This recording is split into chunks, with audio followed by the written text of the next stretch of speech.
विकासाचं इथे जे स्तोम माजवलं जातं, इथे कॉरिडॉर करणारे मोठा आणि इथले जे काय पारंपरिक बडवे जे दुकानदार आहेत, जे इथे देवाचं साहित्य विकतायत लोकांना, कोणी पेढे विकतं, कोणी विठोबाच्या मूर्ती, फोटो हे सगळं विकतं. ह्या लोकांचं काय होणार आहे?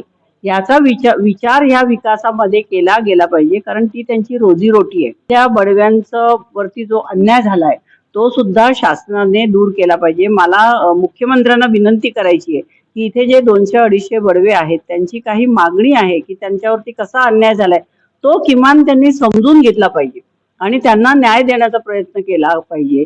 इथे अहिल्यादेवी होळकरांचा वाडा आहे, इथे महाजी शिंद्यांचा वाडा आहे. ह्या सगळ्या ऐतिहासिक वास्तू आहे. इथे सुंदर सुंदर ऐतिहासिक वास्तू आहेत, त्यांचं जतन केलं पाहिजे. विकासाच्या नावाखाली त्यांच्यावर बुलडोझर चालवता कामा नये. वज्रलेपनाच्या नावाखाली विठोबाची मूर्ती जर आणखीनच खराब होणार असेल तर त्याचा पण सारासा तज्ञ मंडळींनी त्याचा विचार केला पाहिजे. हे वज्रलेपन करताना आपण कुठली प्रक्रिया करतोय की त्या मूर्तीला आणखीन हानी तर पोचत नाहीये ना, याचा सुद्धा विचार निश्चितच झाला पाहिजे. तज्ञ मंडळींनी बसलं पाहिजे, एकमेकांशी विचार विनिमय केला पाहिजे आणि प्रत्यक्ष ते मूर्तीला काय वज्रलेपन करतात ते बघताना कुठल्या तरी दुसऱ्या तज्ञ मंडळींना आणून ती प्रोसिजर बरोबर आहे का याची खात्री पण शासनाने करून घेतली पाहिजे.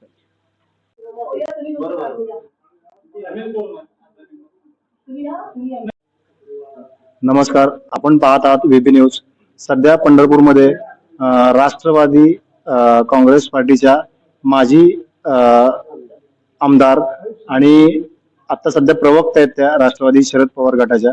तर आपण त्यांच्याशी जे आता ते पंढरपूरला आलेत आणि पंढरपूरमध्ये त्यांनी पंढरपूर परिसरातील सगळी पाहणी केलेली आहे आणि त्या पाहणीमध्ये त्यांना काय काय गोष्टी जाणवल्या आणि आता जो कॉरिडॉर होऊ घातलेला आहे आणि आता जो इतिहास आहे, जो पंढरपूरचा हजारो वर्षापूर्वीचा इतिहास आहे, तोही त्यांनी आज जाणून घेतला. तर आपण त्यांच्याकडनं जाणून घेऊया त्यांना आज कसं कसं वाटलं ते.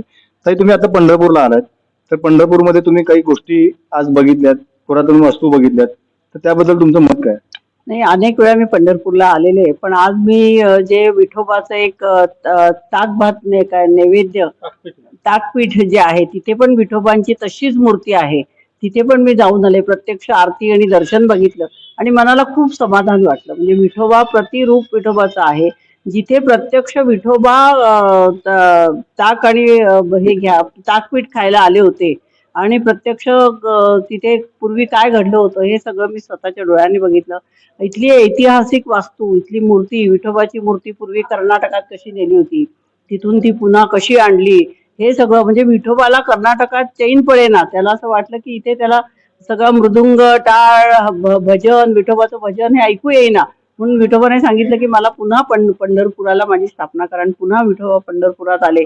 ही एक ऐतिहासिक कालीन वास्तू आहे आणि इथे एक या श्रद्धेचं स्थान आहे लाखो लोकांच्या. आता पुढच्या महिन्यात आषाढी एकादशीला हजारो वारकरी येथे चालत येतील आणि दिंड्या येतील. विकासाचं इथे जे स्तोम माजवलं जातं, इथे कॉरिडॉर करणारे मोठा आणि इथले जे काय पारंपरिक बडव्यांची घरं आहेत, जे 200-250 लोक जे पूर्वापार इथे पूजा पाठ सगळं करत आले, त्यांचं सुद्धा इथे कुठल्याही प्रकारचा त्यांचा विचार केलेला नाहीये.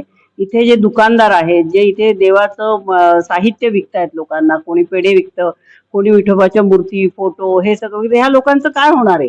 याचा विचार ह्या विकासामध्ये केला गेला पाहिजे, कारण ती त्यांची रोजीरोटी आहे. आणि आपल्या भारतामध्ये, देशामध्ये ही परंपरा, थोर परंपरा आहे की इथे लोक वर्षानुवर्ष देवाला भक्तिभावाने पूजा करायला येतात. काहीतरी गावी आपल्या जाताना घेऊन जातात आठवण म्हणून, फोटो एखादा विठोबाचा किंवा टाळ, मृदुंग असं सगळं घेऊन जातात.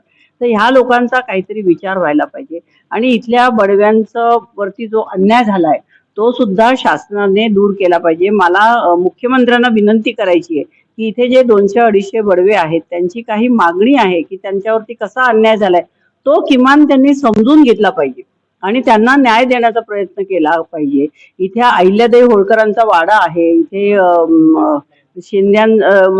महाजी शिंद्यांचा वाडा आहे. ह्या सगळ्या ऐतिहासिक वास्तू आहे. इथे सुंदर सुंदर ऐतिहासिक वास्तू आहेत, त्यांचं जतन केलं पाहिजे. विकासाच्या नावाखाली त्यांच्यावर बुलडोझर चालवता कामा नये. म्हणजे विकास करताना इथल्या पारंपरिक पूर्वपार चालत आलेल्या ज्या लोकांना सगळ्या माहिती आहे त्या त्यांच्या सोबत बसून शासनाने विचार विनिमय केला पाहिजे आणि एक मध्यम मार्ग काढला पाहिजे. विकासाला कोणाचाही विरोध नाहीये, परंतु यांची रोजीरोटी जर उद्ध्वस्त होणार असेल तर त्या विकासाला काही अर्थ नाहीये. म्हणून याचा सारासार विचार सरकारने करावा. बरं, आता तुम्ही प्रल्हाद महाराज बडवे यांच्या समाधीस्थळी पण गेला होता, तर तिथलं तुम्ही जे समाधीस्थळ बघितलं, दर्शन घेतलं आणि त्याचा इतिहास पण तुम्ही जाणून घेतला, तर त्याबद्दल आपलं काय मत?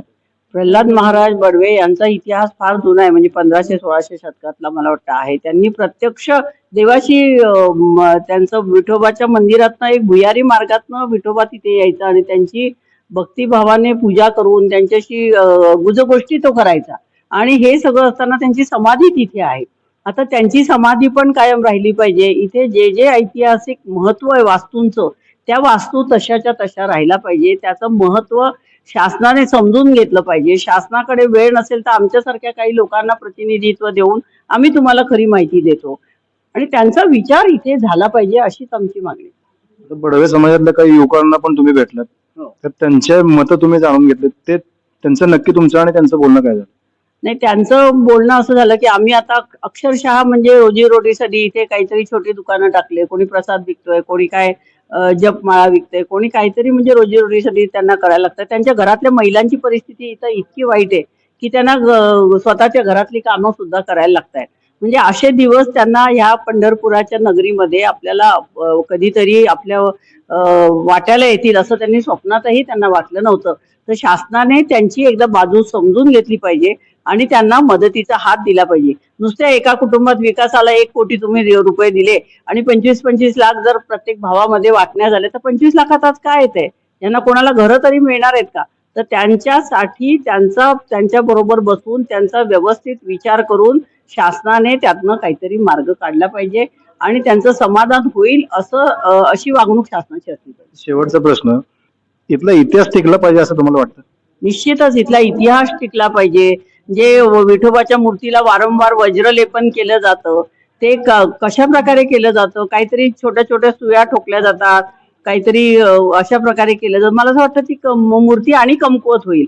याच्यामध्ये मी सुद्धा स्वतः जे स्कूल ऑफ आर्टची विद्यार्थिनी आहे. स्कल्पचर विभाग आहे, तिथल्या तज्ज्ञ मंडळींचा सुद्धा सल्ला घेतला पाहिजे. वज्रलेपनाच्या नावाखाली विठोबाची मूर्ती जर आणखीनच खराब होणार असेल तर त्याचा पण सारासार तज्ज्ञ मंडळींनी त्याचा विचार केला पाहिजे. हे वज्रलेपन करताना आपण कुठली प्रक्रिया करतोय की त्या मूर्तीला आणखीन हानी तर पोचत नाहीये ना, याचा सुद्धा विचार निश्चितच झाला पाहिजे. तज्ज्ञ मंडळींनी बसलं पाहिजे, एकमेकांशी विचार विनिमय केला पाहिजे आणि प्रत्यक्ष ते मूर्तीला काय वज्रलेपन करतात ते बघताना कुठल्या तरी दुसऱ्या तज्ज्ञ मंडळींना आणून ती प्रोसिजर बरोबर आहे का याची खात्री पण शासनाने करून घेतली पाहिजे.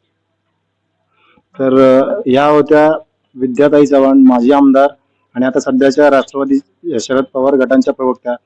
खरं तर लाखो भाविकांचं श्रद्धास्थान असलेलं पंढरपूर आणि ह्या पंढरपूरमध्ये गोर गरीब, दीन दुबळा, श्रीमंत ह्याचा भेदभाव नाहीये. तरी सुद्धा लोक पंढरपूरला येतात, आपल्या भोळ्या बाबड्या भगवंताला बघतात, दर्शन घेतात आणि त्याचं दर्शन घेऊन आपल्या आपल्या गावाला निघून जातात. पण आज अशी परिस्थिती की त्याचा जो पारंपरिक पुजारी आहे तोही कुठेतरी वाईट अवस्थेमध्ये, पंढरपूरचा जो इतिहास आहे तोही कुठेतरी चुकीच्या मार्गावर जातो असं भरपूर लोकांचं म्हणणं आहे. आणि जो वज्रलेप होतोय देवाच्या मूर्तीवर, जो वज्रलेप होतोय त्या वज्रलेपाने जवळजवळ 4-4 वेळा वज्रलेप करून सुद्धा आज देवाच्या मूर्तीवर परत एकदा तोच प्रकार करावा लागतो. याच्यासारखं दुर्दैव कुठं नाहीये. आज ताईंनी पण सांगितलं की आपण नक्कीच यामध्ये काहीतरी मार्ग काढू, सीएम साहेबांना भेटू आणि आपण सगळ्यांना भेटून याच्यावर मार्ग काढू, एवढी त्यांनी आज आपल्याला शाश्वती दिलेली आहे. आपण पाहत आहात VV न्यूज पंढरपूर.